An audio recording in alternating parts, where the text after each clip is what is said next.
My fiancée joked to her friends, "He should date my cousin. She actually has standards."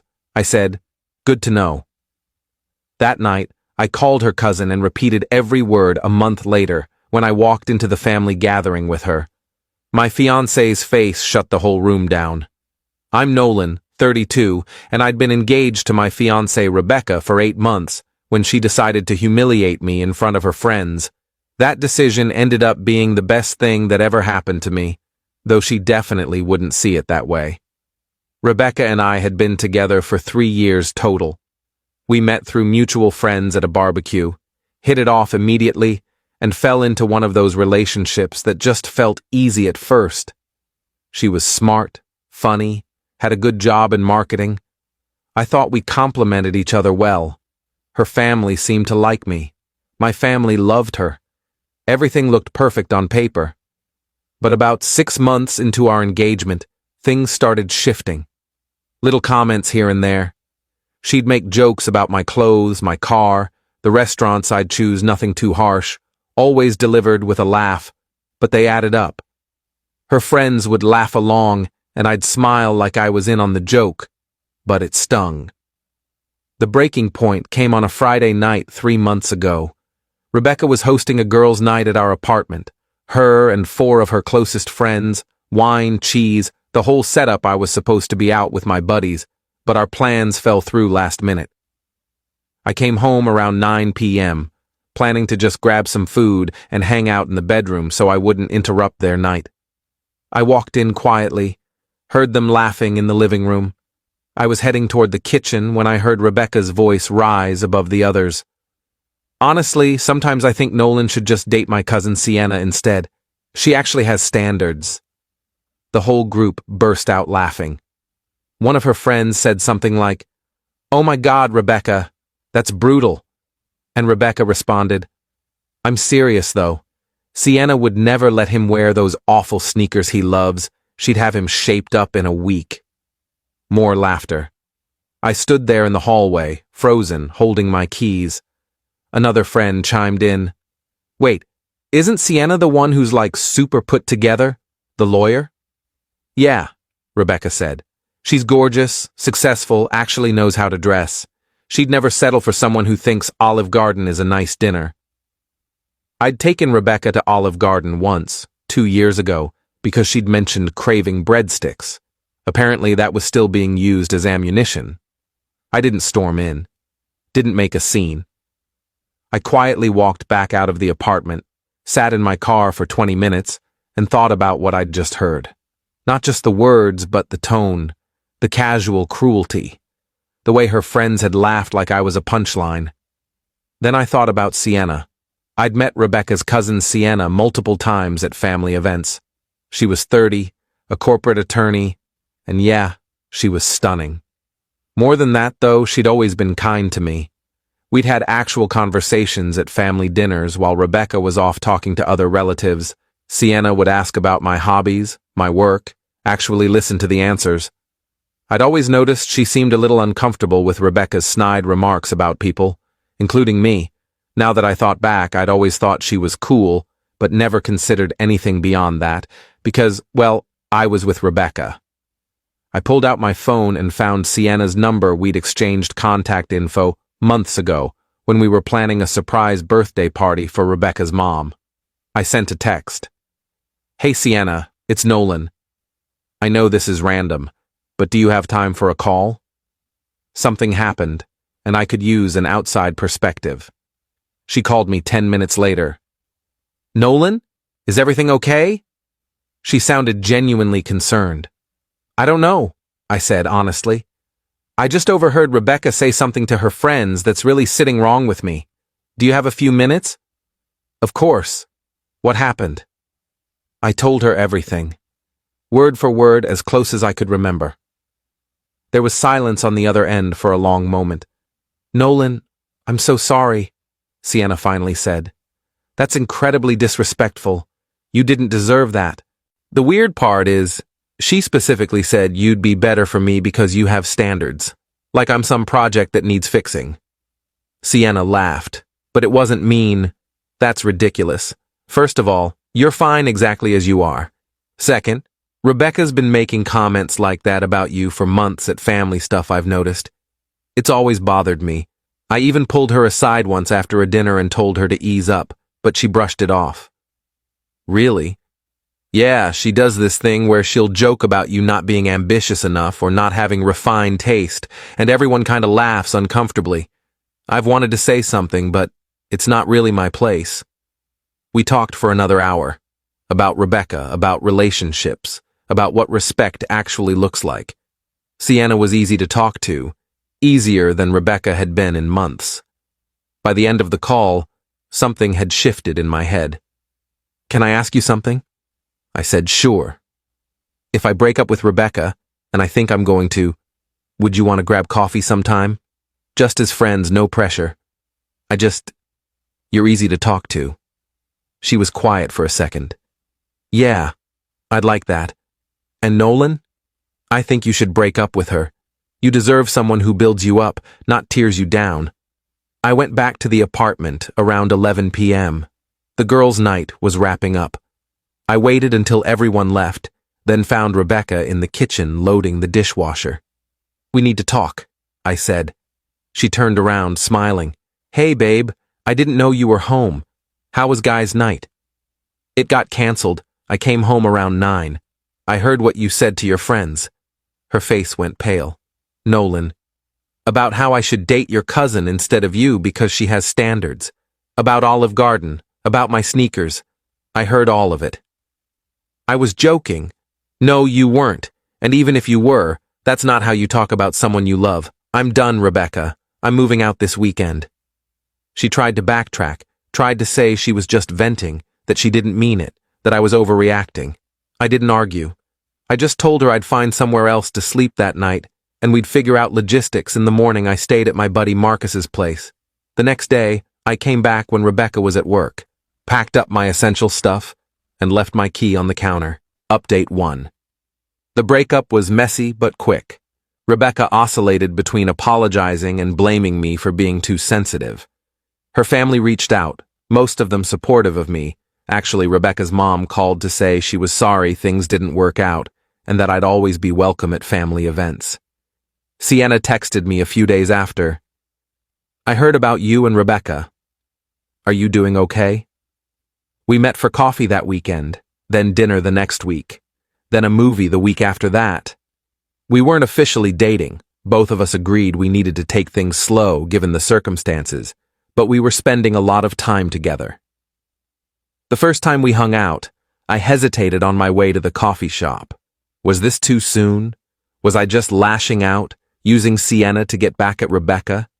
It felt messy, morally gray, but then I remembered her voice on the phone, how she'd defended me without knowing I was listening all those times. It wasn't revenge. It was finally choosing something real. Still, I promised myself I'd keep it platonic until I was sure. Sienna was different from Rebecca in every way that mattered. She listened. She asked questions. She laughed at my jokes without making me the punchline. She complimented the things Rebecca had mocked, said my sneakers were comfortable and practical, that she loved how I wasn't pretentious about food or clothes. I always thought you were too good for her, Sienna admitted one night over Thai food. Rebecca's my cousin and I love her, but she's always been kind of shallow. She judges people by surfaces. You two don't seem very similar, I said. We're not. Different parents, different values. I was raised to care about character. She was raised to care about image. A month after the breakup, Sienna and I made things official. We didn't announce it publicly, didn't post on social media, just started calling each other boyfriend and girlfriend. It felt natural, like we'd been heading this direction the whole time. Then came Rebecca's family reunion. Update 2. The family reunion was planned months in advance. Rebecca's mom's side of the family, about 50 people total, at a rented pavilion in a state park. When Sienna got the invitation, she asked me if I wanted to go with her as her date. Won't that be awkward? I asked. Probably, she said with a grin. But I'm not hiding you. If you're comfortable with it, I'd love for you to come. I thought about Rebecca's face when she'd see me walk in with her cousin. The cousin she'd said had standards. The cousin she'd suggested I should date instead. Let's do it, I said. We didn't tell anyone in advance. Sienna didn't mention she was bringing me. We just showed up on Saturday afternoon, me carrying a cooler of drinks, Sienna in a sundress, looking absolutely incredible. The pavilion was packed. Kids running around, adults clustered in conversation groups, food laid out on long tables. We walked in together, and I immediately spotted Rebecca across the pavilion talking to her mom and aunt. She saw us at the exact same moment. Her face went through about 5 emotions in 2 seconds: confusion, recognition, shock, anger, and something that might have been devastation. The conversation around her died.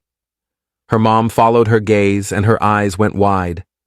Sienna waved cheerfully and led me over to set down the cooler. "Hey everyone! You remember Nolan, right?" Rebecca's mom recovered first. "Nolan, good to see you. I didn't know you were coming." "Sienna invited me," I said simply. "Hope that's okay." "Of course," she said, though she looked uncertain. She glanced at Rebecca, who was standing completely frozen. Rebecca's aunt broke the tension. "Well, this is interesting. Sienna, are you two—" "We're dating," Sienna said matter-of-factly. "Have been for about a month now." You could feel the shift in the entire pavilion. Everyone had heard about Rebecca and me breaking up. Family gossip travels fast. But nobody had known about Sienna and me. Rebecca finally found her voice. "Can I talk to you?" She was looking at me, not Sienna. "I don't think that's a good idea," Sienna said before I could respond. "I wasn't talking to you," Rebecca snapped. "And he's here with me," Sienna said calmly. "So if you have something to say, you can say it in front of both of us." The pavilion had gone completely quiet.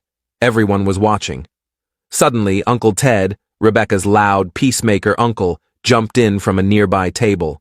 "Whoa, whoa, ladies! Let's not do this here, Rebecca, honey. Come help me with the grill. Noel and Sienna, grab some food. Family first, right?" He tried herding Rebecca away, but she shrugged him off, eyes locked on us. Ted hovered awkwardly, muttering about burgers burning, before giving up and slinking back to his spot. Rebecca's face was red. "You're dating my cousin? Are you serious right now?" "You told your friends I should date her instead of you," I said evenly. "You said she has standards, so I took your advice." That was a joke. It wasn't funny. And honestly, Rebecca, you were right. Sienna does have standards. She doesn't make me feel small.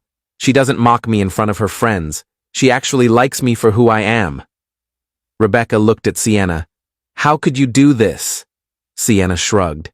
"How could I date a good guy who you treated poorly and then dumped? Pretty easily, actually." Rebecca's mom stepped in. "Okay, let's all take a breath. This is a family event. We can all be adults here." "I'm being an adult," Sienna said. "I'm just not going to apologize for dating someone who's available and who I care about." Rebecca grabbed her purse and left, just walked straight to her car and drove away. Her mom went after her but came back 10 minutes later saying Rebecca had already gone. The rest of the reunion was actually fine. A little awkward at first, but people warmed up quickly. Sienna's parents were there, and they were incredibly welcoming to me. Several relatives came up privately to say they were glad I'd moved on, and that Sienna and I seemed happy together. We stayed for 3 hours, helped clean up, and left holding hands.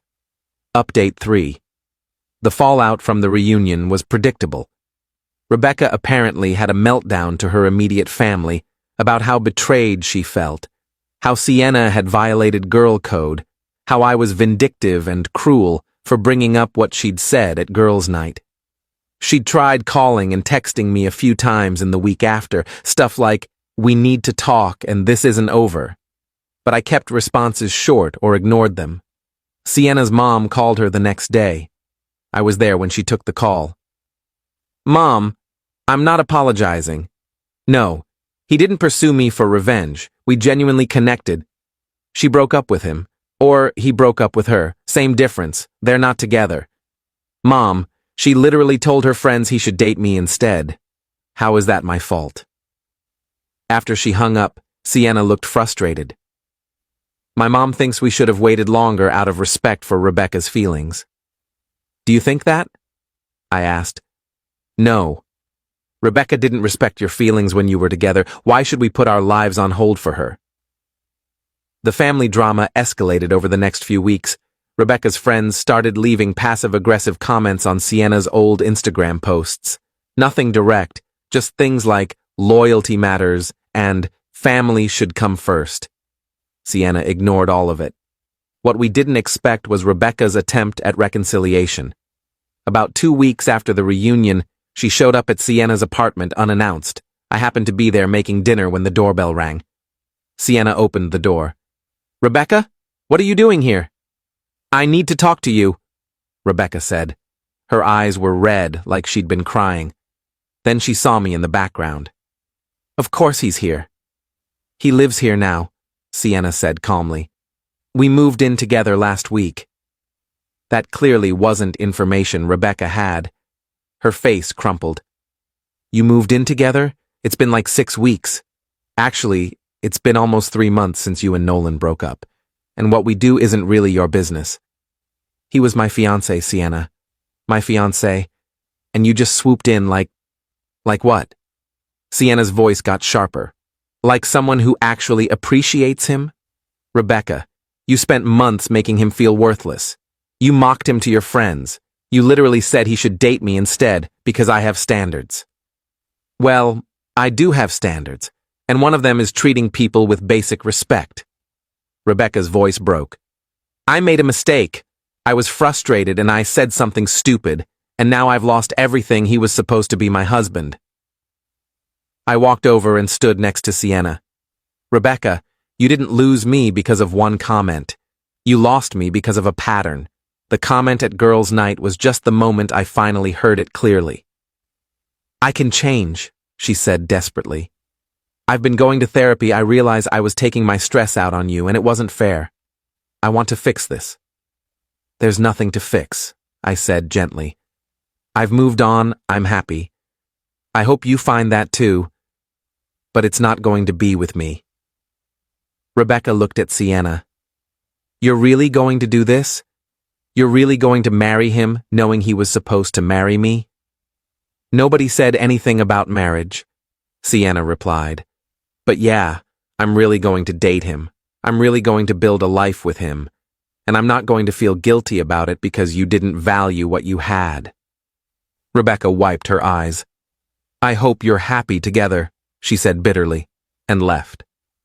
After the door closed, Sienna turned to me. That was intense. You okay? I asked. Yeah, are you? I pulled her into a hug. I'm good. That needed to happen. Final update.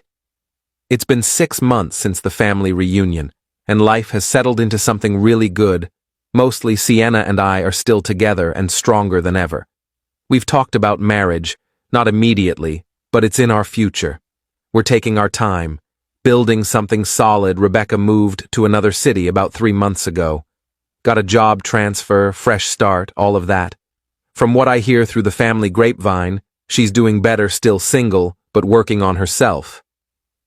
Sienna's mom said Rebecca apologized to her for causing family drama, which is progress, I guess. The family dynamics have mostly normalized, but not perfectly. Sienna and Rebecca's mom have repaired their relationship. We still get invited to family events, and we go to most of them, though it's awkward when someone brings up Rebecca or gives us side-eye. Rebecca doesn't attend when she knows we'll be there, which is probably for the best. I still feel a twinge of guilt sometimes, like maybe we could have handled the timing better, or worry that some relatives judge us as the scandal couple. My family loves Sienna. My mom told me last month that she always thought Rebecca was a bit much, but didn't want to say anything while we were together. Thanks, Mom, helpful timing. The weirdest part is running into Rebecca's old friends occasionally. A couple of them have actually apologized to me for laughing that night at girls' night. One of them, Jessica, told me she felt terrible about it afterward, but didn't know how to bring it up at the time. I appreciated that. Sienna got promoted at her firm 2 months ago. We celebrated with a weekend trip to the mountains. No fancy restaurants, just hiking and campfires and terrible camp food. It was perfect. That's the thing about being with someone who actually likes you. The simple things become enough. I think about that night sometimes, standing in the hallway listening to Rebecca mock me to her friends. It was humiliating and hurtful, but it was also clarifying. It showed me what I'd been accepting, what I'd normalized. Sometimes you need to hit rock bottom in a relationship to realize you've been settling. Rebecca taught me what I don't want. Sienna is teaching me what I deserve. Last week, Sienna and I were having dinner at home. Nothing fancy, just pasta and wine. And she said something that stuck with me. "You know what I love about us?" she said. "We don't have to pretend. You wear your comfortable sneakers and I think they're cute. You take me to casual restaurants and I have fun, we just fit." She's right. We do fit. Not because either of us changed who we are, but because we appreciate who the other person already is. It's not perfect. Family gatherings can still be tense.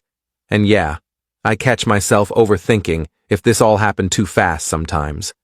But it's real. As for Rebecca, I genuinely hope she finds that too. I hope she finds someone who loves her completely and who she doesn't feel the need to change or criticize. I hope she learns that relationships built on trying to improve someone are relationships built on sand. But mostly, I just don't think about her anymore. I'm too busy being grateful for what I have now. A partner who sees me, values me, and chooses me every single day without reservation. Even if not everyone gets it. Turns out Rebecca was right about one thing. Sienna does have standards. She has standards for how she expects to be treated and how she treats others. And somehow, miraculously, I meet those standards exactly as I am. That's not something I'm ever taking for granted again. Hello. My fiancé laughed at me, saying, "How cute that you get jealous when I meet my ex. It seems you're not cut out to be a husband. Just practice." I remained silent. A few days later, her things were packed into boxes and taken to her ex. My name is Nolan. I am 33 and I work as a delivery driver in Columbus, Ohio. Most of my days start early. I load the truck around 6 in the morning and spend the rest of the day moving packages across different parts of the city. It is not glamorous work, but it pays my bills and keeps my schedule predictable. I met my fiancée Violet a little over 3 years ago. She is 29 and works as a baker at a local cafe that gets busy before sunrise. Her shifts usually start at 4 in the morning, which means most days she is already at work before I even leave the apartment. We got engaged last winter after living together for about a year and a half.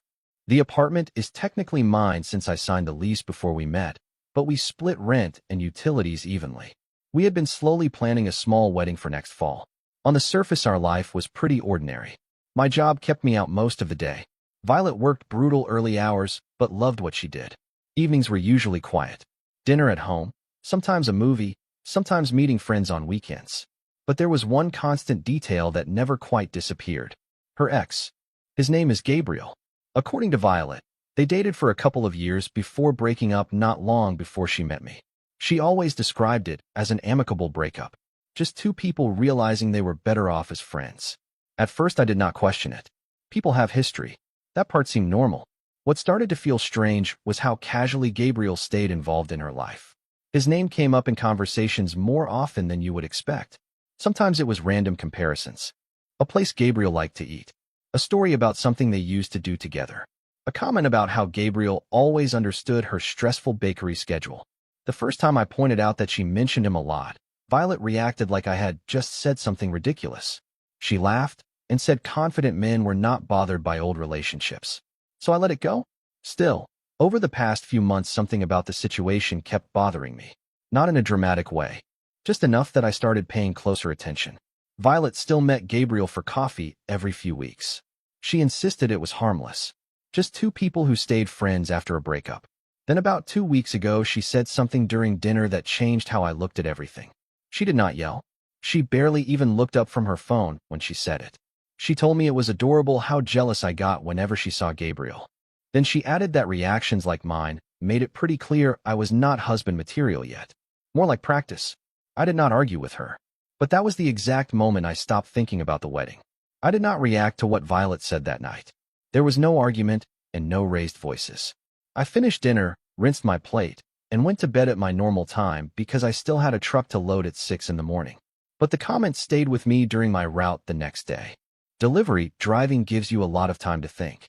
Hours in traffic, long stretches between stops, and no one around to interrupt your thoughts. By mid-morning, I had already made a quiet decision. I was not going to argue about Gabriel. I was not going to defend whether I was husband material. I was simply going to stop moving forward with the wedding. The first thing I did was check the notes I had saved in my phone. Violet liked planning things, but I was the one keeping track of deposits and contacts. Venues, catering options, a small photographer she liked, and the bakery she planned to use through her job. Most of it was still early-stage planning. Nothing huge had been paid yet, but a few small deposits were already sitting out there. During my lunch break in the truck, I started making calls. The venue coordinator answered first. I told her we needed to cancel the tentative reservation. She asked if everything was all right, and I kept it simple. Plans changed. No need to hold the date anymore. She confirmed the cancellation and said the small holding deposit would not be refunded, which I expected. I told her that was fine. Next was the photographer Violet liked. That one was even simpler since we had only scheduled a consultation. By the time my route ended that afternoon, 3 different wedding-related plans were quietly gone. I did not tell Violet. There was no reason to yet. That evening she came home from the bakery smelling like sugar and espresso beans, dropped her bag on the chair, and started talking about a new pastry idea they were testing at work. Gabriel came up again somewhere in the story. Apparently, he had stopped by the cafe that morning. Violet mentioned it the same way someone would mention running into a neighbor. Then she gave me a small smirk and said I should not worry because she knew I got sensitive about that kind of thing. I nodded and kept eating dinner. She thought the conversation from the night before had ended with her winning the argument. What she did not realize was that there was no argument anymore. The wedding she was still talking about casually was already starting to disappear piece by piece. Over the next few days, I continued handling things quietly. Most people assume ending an engagement is one dramatic moment. A big confrontation, yelling, someone storming out. Real life usually moves slower than that, especially when logistics are involved. And logistics were exactly what I was thinking about. The next step was the ring. It was not some giant flashy diamond, but it still cost enough that I did not want to just throw the money away. I had bought it from a local jeweler about 5 months earlier. Before starting my route one morning, I stopped by the shop to ask about their return policy. The woman at the counter remembered me immediately. Small stores tend to remember people who buy engagement rings. I kept the explanation simple.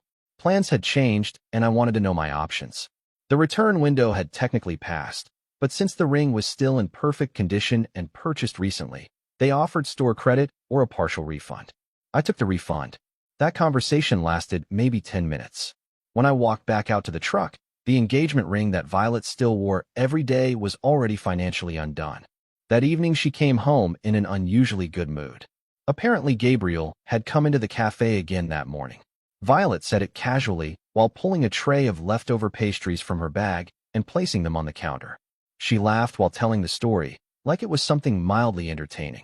According to her, one of the other bakers had jokingly asked if Gabriel was her boyfriend because of how often he stopped by. Violet thought that was hilarious. Then she looked at me with that same smug expression I had seen before and said something that stuck in my head. She said it must drive me crazy knowing other people still assume she and Gabriel belonged together. Not in a cruel, shouting way. More like she was testing how much she could get away with. I did not react. I grabbed one of the croissants from the box, took a bite, and nodded like the story barely registered. Inside, though, the decision I had made earlier in the week kept settling deeper into place. By that point, the wedding was already gone. The ring was financially undone.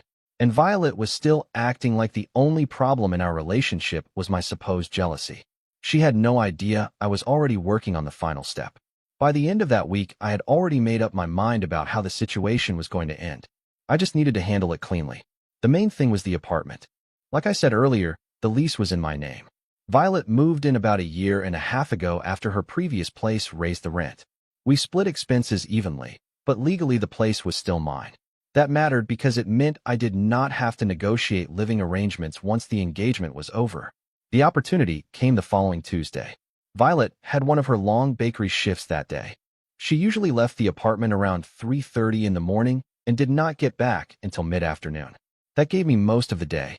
I took the day off from work. Once she left, I made coffee and sat at the kitchen table for a few minutes just to think through the order of things. No drama, just steps. First, I grabbed a few empty moving boxes from the storage closet. Then I started going room by room. I packed only Violet's things. Clothes from her side of the closet. Shoes from the rack near the door. Her makeup bag from the bathroom. The stack of baking books she kept next to the couch. Her laptop charger. Her spare blankets. The small plants she kept on the windowsill. Nothing was thrown around. Nothing was damaged. Everything was folded or packed carefully. By late morning, I had 6 boxes lined up by the door. The last step required a short drive. Gabriel lived about 15 minutes away in a small townhouse complex on the east side of the city. I knew the address because Violet had mentioned visiting there more than once when they grabbed coffee nearby.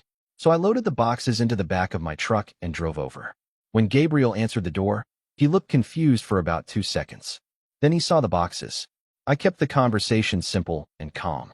I told him Violet would probably be staying with him now.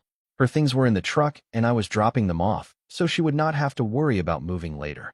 Gabriel stared at me like he was trying to figure out if I was joking. I was not. Within 20 minutes, every box was sitting inside his entryway. I drove home after that. Violet still had about 4 hours left in her shift. And for the first time in a while, the apartment felt quiet again. Violet usually got home from the bakery sometime between 2 and 3 in the afternoon, depending on how busy the cafe was. That day I was sitting at the kitchen table when I heard her car pull into the lot. Everything inside the apartment was already handled. Her clothes were gone. Her personal things were gone. The plants she liked were gone. Even the extra baking tools she kept in one of the cabinets were boxed and dropped off earlier that morning. The place looked noticeably lighter. When she opened the door, the first thing she said was that the kitchen smelled weirdly empty without the usual bread and sugar smell she brought home after work. Then she stopped talking. It took about 3 seconds for her to notice. Her shoes were gone from the rack by the door. The coat she usually threw over the chair was gone. The stack of bakery books next to the couch was missing. She turned slowly and looked at me. At first she assumed I had cleaned or reorganized something. Then she walked into the bedroom. I stayed at the table and waited. About 10 seconds later, she came back into the living room moving faster, her face already tightening in confusion. She asked where her things were. I told her calmly that they had been delivered earlier. That was the exact word I used. Delivered. She blinked at me like the sentence had not fully processed yet. Then she asked delivered where. I told her the address. Gabriel's place. For a moment, she just stared at me. Then the questions started coming all at once. Why would I do that? What kind of stupid joke was this? Was I seriously trying to prove some kind of jealous point? I let her finish. Once she stopped talking, I explained the situation in the simplest way possible. She had made it clear that Gabriel was still an important part of her life. She also made it clear she thought I was not husband material. So I solved both problems at the same time. Her belongings were already at Gabriel's house. The wedding plans were canceled earlier in the week. And since the lease was in my name, the apartment situation was straightforward. For the first time since I had known Violet, she looked genuinely caught off guard. Not angry yet, just confused. Like the conversation had suddenly moved into territory she did not expect. The confusion on Violet's face lasted maybe 15 seconds. Then it turned into anger. She crossed her arms and looked around the apartment again like she was expecting her things to suddenly reappear. When they obviously did not, she turned back to me and started raising her voice. She asked if I had seriously packed up her entire life while she was at work like some kind of psycho. I stayed seated and kept my tone normal. I told her nothing about it was sudden. The conversation we had a few nights earlier had been pretty clear. She said I was not husband material and that I was basically practice. I took that information seriously. Violet laughed, but it was the irritated kind of laugh people use when they think someone is being ridiculous. She said it was obviously a joke and that normal people do not cancel weddings and move their fiancé out over a sarcastic comment. That part actually answered a lot for me. To her, the comment meant nothing. To me, it meant everything. I explained that the wedding was already canceled and the deposits were handled earlier in the week. The ring was also taken care of. That was when she looked down at her hand. Violet had taken the ring off at the bakery earlier that morning because she did not like getting flour in it. She kept it in a small pouch inside her bag during shifts. When she realized the ring situation had already been handled too, the anger shifted again. Now she started saying I was overreacting because of Gabriel. She said she had told me 100 times that Gabriel was just a friend. That confident men do not panic over their fiancé having male friends. I let her talk until she ran out of things to say. Then I stood up. I told her the apartment situation was simple. The lease was mine, and the engagement was over. Her belongings were already somewhere she clearly felt comfortable visiting, which meant there was no reason for her to stay here anymore. At that point, Violet finally understood what was actually happening. She stared at me for a long moment and asked if I was seriously kicking her out. I nodded. I told her she needed to grab whatever small things she still had in her bag and head over to Gabriel's place. Her boxes were already waiting there. For the first time since she walked in the door, Violet did not have a sarcastic response ready. Violet stood there for a moment like her brain was trying to catch up with the situation. Then the attitude came back. She scoffed and said I was being dramatic. According to her, people do not just end engagements and throw their partner out over one sarcastic comment. She kept repeating that I was overreacting. I did not argue about that. Instead, I walked to the front door and opened it. That was when the tone finally changed. Violet asked what I was doing. I told her the conversation was finished. Her belongings were already at Gabriel's place, and there was nothing left for her to pack here, which meant the next step was simple. She needed to leave. She stared at the open door like it personally offended her. Then she said something that honestly summed up the entire relationship. She said I could not just kick her out because we were engaged. I reminded her we were not engaged anymore. The wedding had been canceled days earlier. The ring situation was already handled, and the apartment lease was in my name alone. She tried another angle. She said she paid half the rent, so technically she lived there too. That part was easy to address. I told her I would send back the portion of rent she had already paid for the rest of the month. That way she would not lose any money from leaving early. For a moment, she looked like she was searching for another argument. But there really was not one. Everything was already done. Her belongings were gone. The wedding was gone. The ring was gone. And now the door was open. Violet finally grabbed her bag from the chair and slung it over her shoulder. She walked toward the doorway slowly, still looking annoyed more than anything else. When she stepped outside, she turned around and said something that sounded like a last attempt to regain control of the situation. She said I would regret this once I calmed down. I nodded. Then I told her Gabriel's place was only 15 minutes away, so at least the drive would be convenient. After that, I closed the door. The apartment was completely quiet after I closed the door. That might sound like a dramatic moment, but honestly, it just felt calm. For the first time in months, there was no tension sitting in the background. No passive comments about Gabriel.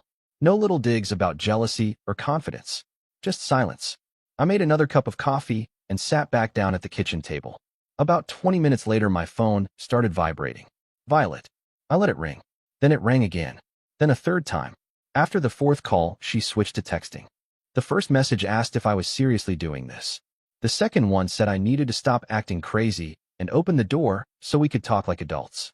The third message was just a long paragraph explaining that she had only been joking the other night. I read them but did not respond. About 10 minutes later, another message came through. This one was different. Apparently, Violet had driven over to Gabriel's townhouse and found the boxes sitting inside his entryway exactly where I left them. The message said I had embarrassed her by dragging Gabriel into our argument. That part almost made me laugh. For months, she had been dragging Gabriel into our relationship without seeing any problem with it. But suddenly, it was embarrassing when he was involved in the ending of it. A few minutes later, another text came in. This time, she said Gabriel was confused about what was going on and kept asking questions she did not want to answer. Again, I did not reply. The messages kept coming. Some were angry. Some were defensive. A couple of them tried to sound reasonable and suggested we just needed to sit down and talk things through. The last one said something interesting. Violet wrote that I was proving her point about not being husband material because mature men communicate instead of running away from problems. I looked at that message for a second. Then I locked the phone and put it face down on the table. From my perspective, the communication had already happened. She told me exactly what she thought of me, and I had responded accordingly. The messages slowed down later that evening. Around 8 o'clock, my phone buzzed again, but this time it was not Violet. It was Gabriel. That alone told me things at his place had probably become uncomfortable. His message was actually pretty short. He asked if everything was all right, and said Violet showed up at his place with a bunch of boxes and a story that did not make much sense. I thought about ignoring it, but Gabriel had not really done anything directly to me. As far as I could tell, most of the weird dynamic came from Violet constantly keeping him around as some kind of comparison point. So I gave him a simple answer. I told him the engagement was over and that Violet would probably need somewhere to stay for a while. Her belongings were already at his place, so the situation should be straightforward. He replied a few minutes later asking if Violet and I had some kind of argument about him. I kept the response short again. I said it was not really about him specifically. It was about how Violet talked about the relationship and what she expected from it. After that, Gabriel sent one last message that honestly sounded more confused than anything else. He said he thought Violet and I were solid, and that she never mentioned any serious problems between us. That part did not surprise me at all. Violet liked presenting things in a way that made her look completely reasonable. If something uncomfortable happened, it usually got framed as someone else being insecure or dramatic. From his perspective, this whole situation probably looked like it appeared out of nowhere. But from mine, it had been building for months. I told him I did not expect him to take sides, and that the only reason I brought the boxes to his place was because Violet spent so much time there already. After that, he simply replied with one word. Understood. About 10 minutes later, Violet tried calling again. This time I turned my phone off. At that point, the conversation was finished as far as I was concerned. The apartment was quiet again, and for the first time in a while the future felt uncomplicated. The next morning my phone had 12 missed calls and a long list of messages waiting. Most of them were from Violet. I made coffee first and read them slowly while sitting at the same kitchen table where everything started to fall apart a few days earlier. The tone of the messages had shifted overnight. The earlier ones were angry and sarcastic. Those were followed by a few attempts to explain that she had just been teasing me about the husband material comment. According to her, I had blown a joke completely out of proportion.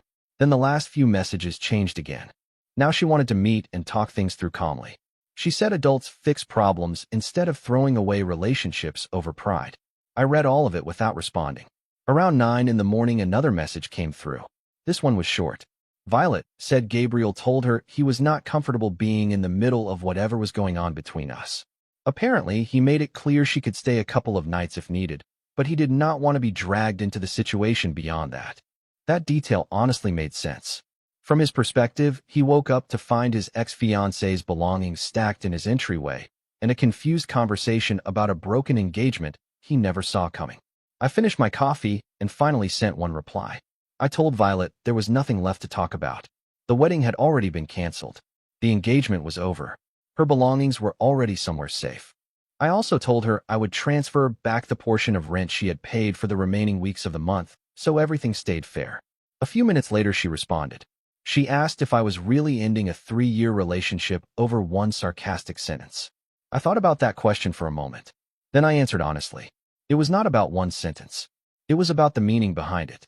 When someone tells you that you are not husband material and that you are basically practice while keeping their ex comfortably in the background of the relationship, they are telling you exactly how they see you. I just believed her the first time. After that, I blocked the number. The apartment stayed quiet. And for the first time since the engagement started, my life felt like it was moving in a direction that actually made sense. Bye-bye. My fiancé whispered, "My friends think you're embarrassing. Try harder." A couple of them smiled. I didn't react. Noted. I stepped outside and never came back. The next morning she froze when she saw where my name no longer existed.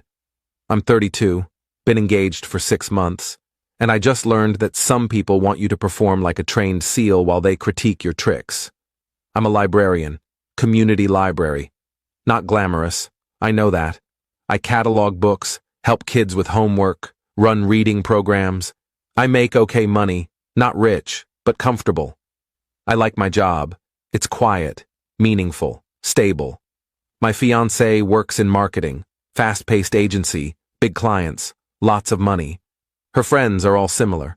Corporate jobs, expensive clothes, weekend trips to wineries, that whole scene. When we met 2 years ago, she said she loved that I was different, grounded, not obsessed with status, said it was refreshing, said her world was exhausting, and I was her calm space. That changed slowly, started about 8 months ago. Little comments about my clothes, my car, the restaurants I suggested. Nothing major at first, just hints that maybe I should elevate certain things. You can't wear that shirt to dinner with my colleagues? Why not? It's clean, fits well. It's from a discount store, they'll notice. So? So, it reflects on me. I started noticing a pattern. Around her friends, she'd introduce me differently, not wrong exactly, just edited. She'd mention I worked at a cultural institution instead of the library. She'd say I managed community programs instead of helped kids with reading. I asked her about it once. Why don't you just say I'm a librarian? I do, just in a more impressive way. Being a librarian isn't impressive? It is, to some people, but my friends, they have different standards. Should I care about their standards? I care about what they think. So yes. That answer should have been my first warning. Should have told me everything I needed to know about where I ranked in her priorities. But I loved her. Thought this was just a phase. Thought once we were married, once the pressure of impressing people faded, she'd go back to loving the real me. I was wrong. Last week was the engagement party. Her parents threw it. Country club. 100 guests. Mostly her side. My family came, my friends. But we were outnumbered. I wore a suit. Nice one. Not designer, but decent. Rented it, actually. Couldn't justify buying something I'd wear once. She saw it when I picked her up. That's what you're wearing? Yeah, it's a suit. Looks fine. It's a rental, I can tell. The fit is off. No one will notice. I'll notice, my friends will notice. Then they're paying too much attention to my clothes and not enough to celebrating our engagement. She went quiet. We drove to the party in silence. The evening was awkward. Her friends were polite but distant. Asked what I did. I said librarian. They'd nod. Change the subject. Ask about her work instead.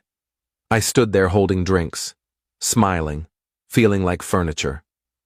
One of her friends, the loudest one, kept making jokes. About books. About quiet people. About how adorable it was that I worked with children. Each joke landed with her group. They'd laugh. Look at me. Wait for my reaction. I just smiled.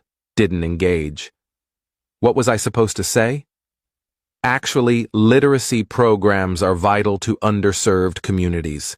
That would make me the preachy guy, the one who can't take a joke. Then came the speech. Her best friend stood up, gave a toast, talked about my fiancée, her success, her ambition, her future. Then mentioned me. And she's found someone who supports her, in his own way, someone content with simple things, which is actually kind of sweet, shows she's not superficial. She's willing to date down if the person is nice enough. Date down. She said it smiling, like it was a compliment. People laughed, awkward laughs. My fiancé laughed too, not awkward, just regular. I stood there, face hot, hand gripping my glass, wanting to leave, but we'd driven together. I was stuck.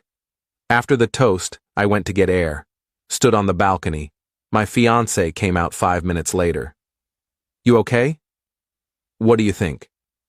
She was joking. She didn't mean anything by it. She said you were dating down. You laughed. Because it's absurd. Obviously, I'm not dating down. You're a catch. Then why did you laugh? Because making a scene would be worse. It's better to just go along with it. Go along with being insulted? With you being insulted for being with me? You're being too sensitive. Am I? Or are you being too tolerant of people who disrespect me? She sighed. Can we not do this here? We'll talk at home. Fine. We went back inside. I tried to enjoy the party. Couldn't. Everything felt tainted. Every smile felt like pity. Every conversation felt like judgment. Near the end of the night, we were standing with her core group, her 3 closest friends. They were talking about vacation plans, expensive resorts, international trips, comparing itineraries. One friend asked where we were going for our honeymoon. My fiancé hesitated.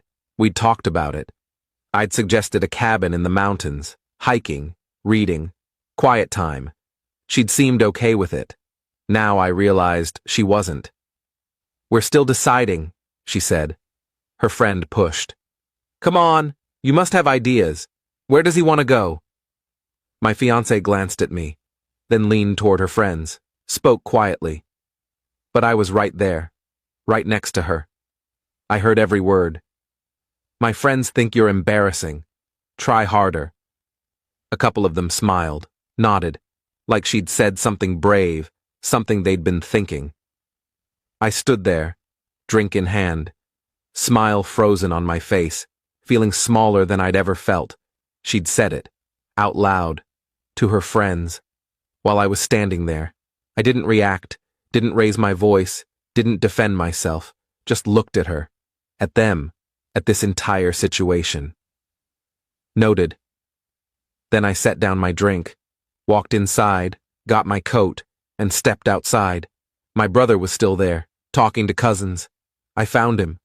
"Can you give me a ride?" "What? Why? Where's—" "Just need a ride, please." He saw my face, didn't ask more questions, just got his keys. We left. My fiancée called 6 times on the drive. I didn't answer. She texted, "Where did you go? We need to talk. You're overreacting." I didn't respond. Got to my brother's place. He let me crash on his couch, asked if I wanted to talk. I said not yet. He got me a beer, left me alone. I sat there thinking, about everything, about how she'd been changing me, asking me to be less of who I was, asking me to impress people I didn't care about, asking me to perform. And tonight she'd said I was embarrassing, said it to her friends, while I stood there, said it like I wasn't human, like I was a project that wasn't improving fast enough. I pulled out my phone, opened banking app.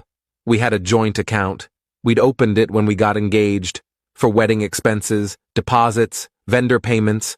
My name was on it, equal access. I transferred my half back to my personal account. Every dollar I'd contributed, left her half untouched. Then I called the bank, removed myself from the account entirely, took 30 minutes, paperwork via email, done. Next, I opened our wedding planning app, shared spreadsheet, vendor contacts. My name was listed as co-planner. I removed myself, deleted my access, made it her account only. Then the venue, we'd both signed the contract. I called their emergency line, explained I was withdrawing from the event. They said I'd lose my deposit. I said fine. They removed my name from the contract, my liability gone. Photographer, caterer, DJ, florist, band, one by one, called or emailed, removed my name, withdrew my portion of deposits, let her handle everything else. Each call felt like peeling off a layer of skin I'd grown to please her. Each deletion felt like breathing again. Took 3 hours. Finished around 2 a.m. My brother came out once, saw me on my laptop, phone, paperwork. "What are you doing?" "Unembedding myself." "From what?" "From someone who thinks I'm embarrassing." He sat down. "What happened?" I told him. Everything. The comments, the editing, tonight's whisper. His face got red. "She said that? While you were standing there?" "Yeah. What are you going to do?" "I'm done. Not doing this. Not marrying someone who's ashamed of me." "You're calling off the wedding?" "I'm removing myself from it. She can have the wedding. Just not with me." He nodded. "Need anything?" "Sleep.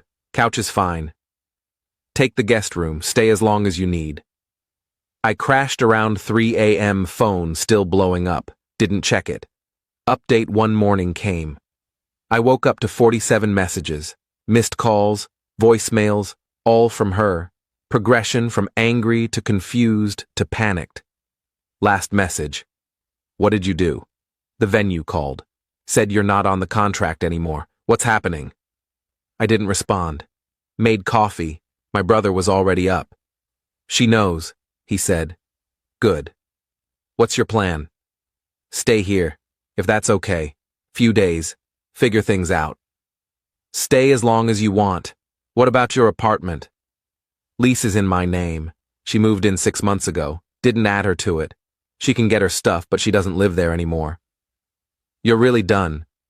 She called me embarrassing. To her friends, while I was standing there. Yeah, I'm done. My phone rang. Her. I answered. Put it on speaker so my brother could hear. What did you do? Mourning. Don't mourning me, the venue, the photographer. Everyone's calling saying you removed yourself. What's happening? I'm no longer participating in the wedding. What does that mean? It means I'm not getting married. You can still have the wedding, just not to me.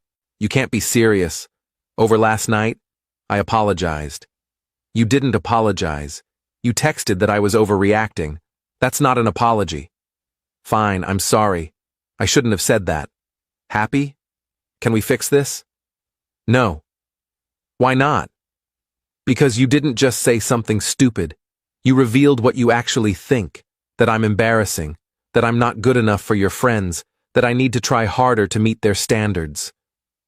I was frustrated. I didn't mean it. You meant it. You've been meaning it for months. Tonight you just said it out loud. So you're ending our engagement? Ruining our wedding? Over something I said when I was stressed? I'm not ruining anything. I'm removing myself. You can still have the party. Just find someone less embarrassing to marry. That's not fair. What's not fair is dating someone for 2 years, getting engaged, then telling them they embarrass you in front of the people whose opinions matter most to you. I panicked. They were judging. I wanted them to stop. So you threw me under the bus to make yourself look better. Silence. You did. You sacrificed me to save face with your friends. People who make jokes about dating down. People who think my job is adorable. You sided with them, against me. I didn't side with anyone. You told me to try harder, to be less embarrassing, while I stood there. That's siding. What do you want me to do? Grovel? Beg? Tell me what fixes this. Nothing fixes this. I don't want to marry someone who's ashamed of me. I'm not ashamed. You just hide what I do. Edit how you describe me. Ask me to dress better, act better, be better, all to impress people I don't care about. That's shame. I care what they think. More than you care about me. She didn't answer. That's what I thought. Enjoy your wedding. I'm sure someone at your agency would be thrilled to step in. Someone with the right job, right clothes, right everything. I hung up. She called back. I didn't answer. Blocked her number. Blocked her on everything. Done. Update 2 over the next week, chaos. Her friends started contacting me. How dare I abandon her? How dare I ruin the wedding? How dare I be so petty over a misunderstanding? I responded to one. Her best friend, the one who'd given the dating down toast. Let me be clear. She didn't misunderstand. She told me to my face that I embarrass her, that I need to try harder. I'm not doing that. I'm not performing for people who already decided I'm not good enough. She can find someone who meets your standards. I'm out. You're ruining her life over one comment? She ruined our engagement when she valued your approval over my dignity. We're her friends. We matter. So am I. I mattered. Until I didn't. Until being liked by you became more important than respecting me. She loves you. She loves the version of me she's been trying to create. She doesn't love the actual me. If she did, she wouldn't have said what she said. No response after that. Her parents called. Her mother was crying, begging me to reconsider, saying every couple fights, saying cold feet were normal, saying I was making a mistake. I stayed calm. She called me embarrassing, to her friends, while I was standing right there. Would you marry someone who said that about you? Her mother went quiet. Then, she was under stress. Stress reveals character. She revealed that she's ashamed of me. I'm not interested in being someone's shameful secret dressed up as a fiancé. Her father got on. What do you want? Money? We'll cover your deposit losses. Just come back. I don't want money. I want respect. And I won't get it from her or her friends, so I'm done. You're making a mistake. Maybe. But it's my mistake to make. They hung up. I forwarded their number to voicemail. Done with those conversations. Update 2 weeks post-exit. I moved into a new apartment. Smaller, cheaper. But mine. She'd gotten her stuff from the old place while I was at work. Left the key, no note. I heard through mutual friends, the few who stayed neutral, that she was still planning the wedding. Turned it into a celebration of new beginnings party. Invited everyone anyway. Saved face by saying we'd mutually parted ways. Mutual. Right. Because I mutually removed myself from every contract. Mutually blocked her. Mutually decided I'd rather be alone than with someone ashamed of me. One of my library co-workers asked about it. Older woman. Been married 40 years. I heard your engagement ended. Yeah. Want to talk about it? Not really, but thanks. Just one thing. Whatever happened, if someone makes you feel small, they're the wrong person. Size of your job. Doesn't matter. If they love you, they lift you up. They don't edit you for their friends. She said I was embarrassing. Her face changed. Then you did the right thing leaving. Everyone thinks I'm overreacting. Everyone who thinks that has never been made to feel less than. You know your worth. Good for you. That conversation helped. Reminded me I wasn't crazy, wasn't petty, wasn't overreacting. I was protecting myself. Update 4 month 3. I saw her once, grocery store. She looked tired, saw me, started walking over. I turned down another aisle. She followed. Can we talk? No. Please, 5 minutes. We have nothing to talk about. I'm sorry, really sorry. I've had time to think. I was wrong. I hurt you. I know that now. Good for you. Can we try again? Start over? No. Why not? Because you spent months making me feel inadequate, then confirmed it by calling me embarrassing. I'm not interested in round 2. I've changed. I've been in therapy, working on why I care so much what others think. Great. Keep working on it, but not with me. Don't I deserve a second chance? You had chances. Every time you edited how you described my job, every time you asked me to dress better, every time you implied I wasn't enough. Those were chances. You used them to push me further away. You don't get more. That's not fair. Life's not fair. Deal with it. I walked away. She didn't follow. Checkout. Car. Gone. Got a text later. I'm sorry I made you feel that way. I hope someday you can forgive me. I didn't respond. Just blocked the new number. Done. Final update. It's been 6 months. I'm doing fine. Better than fine, actually. Dating someone new. She's a teacher, elementary school. We met at a library event. She thinks my job is fascinating, asks about it, listens to my stories, doesn't edit me for her friends. Last week we went to her school's fundraiser, met her colleagues. When they asked what I do, she didn't hesitate. He's a librarian, runs amazing community programs. You'd love hearing about it. She said it proudly. No editing, no shame, just honest. After the event. Thank you for coming. I know teacher fundraisers aren't exciting. It was fine. Your friends are nice. Did you feel okay? Not too out of place? Why would I feel out of place? I don't know. Just want to make sure you're comfortable. I'm comfortable because you don't make me perform. You let me just be. She kissed me. That's what partners do. That moment, that simple moment, showed me what I'd been missing, what I'd been accepting as normal when it was actually toxic. My ex sent a final message last month, from yet another new number. I heard you're with someone. I hope she appreciates you more than I did. I didn't respond, but I thought about it. Yes, she does appreciate me, because appreciation doesn't require editing, doesn't require trying harder, doesn't require apologies for existing as you are. I'm 32, working as a librarian, dating someone who thinks that's enough, learning that the right person doesn't make you feel small to make themselves feel big. doesn't value others' opinions over your dignity, doesn't whisper insults while you're standing there listening. When my fiancée whispered, "You're embarrassing," that night, she thought she was giving me feedback, thought she was helping me improve, thought she was managing me toward acceptability. What she actually did was show me exactly what she thought of me, and exactly what I needed to do, which was step outside and never come back. The next morning, when she froze seeing where my name no longer existed, on contracts, bank accounts, wedding plans, she realized I'd been serious. That "noted" wasn't compliance. It was exit strategy. Some people hear, "You're embarrassing," and try harder, change themselves, mold themselves to fit others' expectations.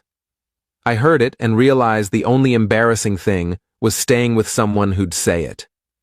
So I didn't stay. And I don't regret it for a second. Looking back now, I can see all the red flags I ignored. The way she'd change the subject when her friends asked about my work. The way she'd suggest I wait in the car when she ran into colleagues. The way she'd introduce me last at parties, almost as an afterthought. I mistook all of it for quirks, for social anxiety, for anything except what it was, shame. The truth is, she wanted the relationship I provided, the stability, the emotional support, the unconditional acceptance, but she wanted it wrapped in a package her friends would approve of. She wanted me to be someone else while somehow remaining the person she fell for. It doesn't work that way. My new girlfriend asked me recently what I learned from all this. I told her, "I learned that the right person doesn't make you audition for the role of yourself. They just hand you the part, because they already love who you are." She smiled, squeezed my hand. "You got that right. And that's the difference. That's everything.